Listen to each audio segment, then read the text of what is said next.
कि लोगों की तो तबीयत खराब होती है। एक मैं था जो कुछ ज़्यादा ही बीमार हुआ था। वैसे तो मैं हूँ एक हिंदू सनातनी लड़का, लेकिन बदकिस्मती से मुझे एक मोहतरमा से प्यार हुआ था। बदकिस्मती से मुझे एक मोहतरमा से प्यार हुआ था। उसके लिए तो काफ़ी, लेकिन उनके घरवालों के लिए काफ़िर था। मैं उसकी ज़िंदगी में एक ऐसा मुसाफिर था। मैं उसकी ज़िंदगी में एक ऐसा मुसाफिर था। और उसे पाने के लिए मुझे जंग लड़नी पड़ती, और उसे पाने के लिए मुझे जंग लड़नी पड़ती। उनके यहाँ गहनों से शादी नहीं होती। और वो मजाक मजाक में मुझे भैया बोल देती थी। वो मजाक मजाक में मुझे भैया बोल देते थे। उसे समझाना पड़ा कि हमारे यहाँ बहनों से शादी नहीं होती। हमारे यहाँ बहनों से शादी नहीं होती। कि मुनाफे का तो कोई सौदा ही नहीं था। कि मुनाफे का तो कोई सौदा ही नहीं था। जितना घटा उतना मैं कराने को तैयार था। जितना घटा उतना मैं कराने को तैयार था। उसको नाम के साथ देवी लगाने में गवारा न था। और एक मैं था जो मस्जिद जाने को तैयार था। एक मैं था जो उसके लिए मस्जिद जाने को तैयार था। कि जब मैंने उसकी मांग भरी, उसने भी कबूल है, कबूल है, कबूल है कहा। जब मैंने उसकी मांग भरी तो उसने भी कबूल है, कबूल है, कबूल है कहा।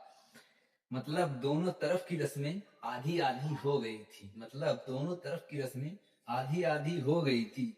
बस घर वालों के सामने फेरे लेने बाकी थे। घर वालों को पता चल गया, उसको ये घर वाले ले गए, उसकी शादी वगैरह जो होते हैं करवा दिया।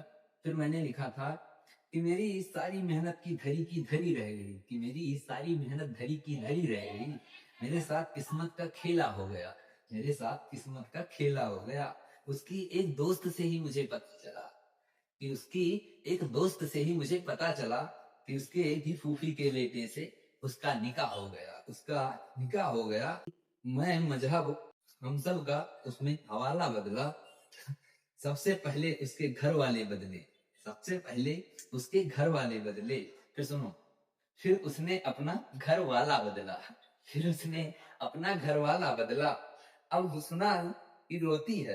कि अब सुना है कि वो रोती है घर अपने ससुराल जाके। उसके पति मारते होंगे तो। कि अब सुना वो रोती है, वो अपने बालों को नोचती है। तो फोन पे बोल रही थी कि वो अपने नए शौहर से बहुत परेशान है। और वो दोबारा वापस आने के लिए मेरे साथ तैयार है। वो दोबारा वापस आने के लिए मेरे साथ तैयार है। ठीक, तो मैंने फोन पे रिप्लाई दिया कि पूरी इज्जत से लाऊंगा। कि तुम्हें मैं पूरी इज्जत से लाऊंगा। और तुम्हारा मुंह भी काला नहीं होने दूंगा। कि तुम्हारा मुंह भी काला नहीं होने दूंगा। और मेरे साथ आने का एक फायदा है। तो इसने बोला क्या? तो कि मेरे साथ आने का एक फायदा है कि तुम्हारा यहाँ हलाला नहीं होगा।